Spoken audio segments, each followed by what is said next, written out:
साबिक chairman PCB Ramiz राजा ने बोल न्यूज़ के प्रोग्राम अब पता चला में गुफ्तगू करते हुए पीसीबी मैनेजमेंट कमेटी के चेयरमैन को आड़े हाथों लिया। कहा कि नजम सेठी ने साथियों समेत सुबह 10 बजे पीसीबी पर धावा बोला, सामान तक उठाने नहीं दिया।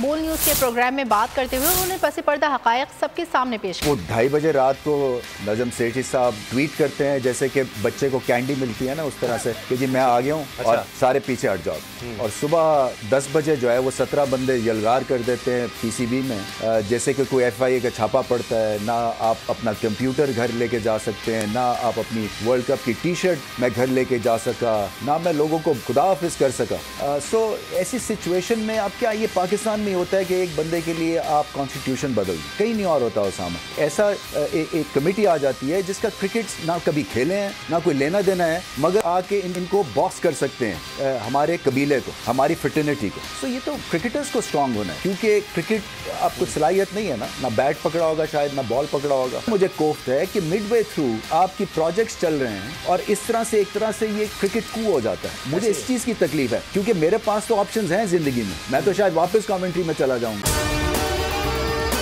और अगर आपको हमारी ये वीडियो पसंद आई है तो लाइक पर क्लिक कीजिए।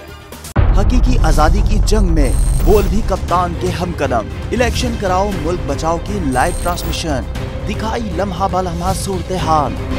रील और रेटिंग में भी बोल न्यूज रहा नंबर 1। सब्सक्राइब करें और बेल दबाएं ताकि कोई खबर रह न जाए।